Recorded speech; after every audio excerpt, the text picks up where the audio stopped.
tragic loss of Ubaid Haidar remains a matter of national importance.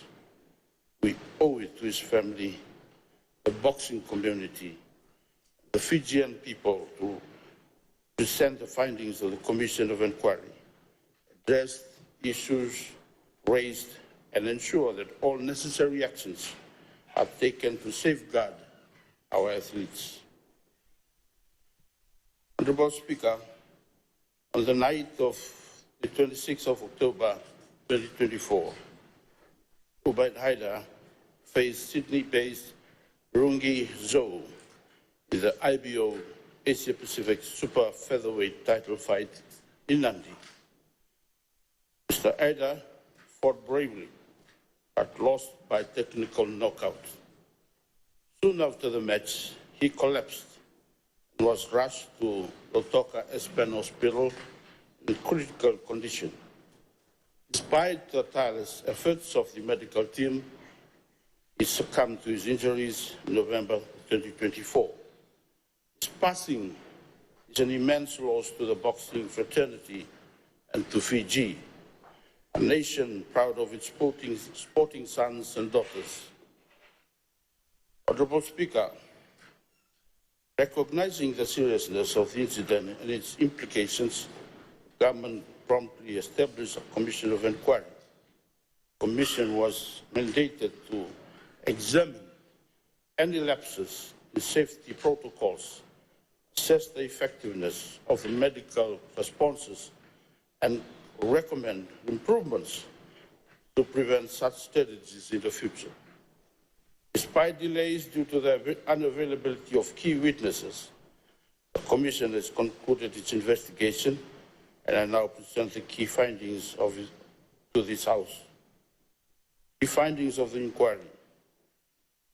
In pre-fight medical checks, Ubaid Haidar underwent standard pre-fight medical examinations, which did not identify any concerning issues. However, the inquiry recommends more robust neurological screenings for high-risk bouts. On fight protocols and response, the referee acted according to international standards, stopping the fight under the TKO rule, and medical personnel attended to Ubaid Haidar's to Mr. Haidar immediately. However, the report flagged the lack of an on-site ambulance, which delayed critical care. Post-fight medical care, the absence of a dedicated emergency transport plan contributed to delays in treatment, while the staff at Lautoka Aspen Hospital worked tirelessly and relentlessly to the severity of his condition made recovery difficult. On regulatory gaps, the inquiry calls for stricter boxing regulations, including mandatory post-fight brain scans for fighters involved in knockouts or TKO losses. On education and awareness, there is a pressing need for better education among trainers, referees, and medical staff to recognize early signs of head trauma. Continuous professional development is essential.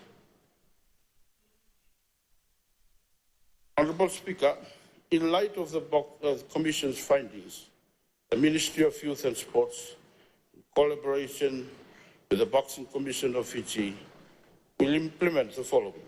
1. Enhanced medical protocols.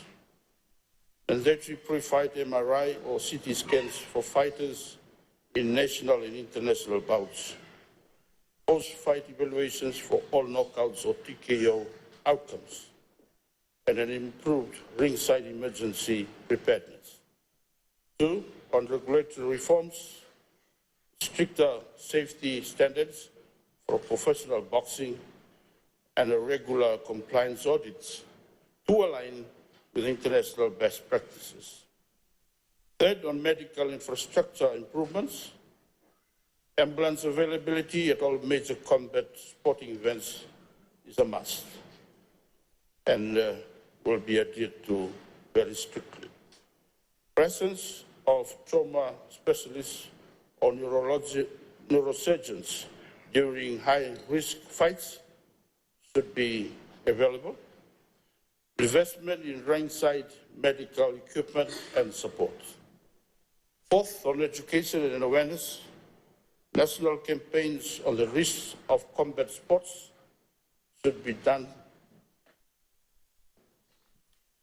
When taking office, if the minister had addressed the importance of rigorous safety protocols and health assessments of our sporting events, this incident could have been avoided. This tragic incident could have been avoided if the minister was quick to address the gaps and issues as soon as he took office. And the minister and the Boxing Office Commission still have serious questions to answer and amendments to make to ensure this never happens again.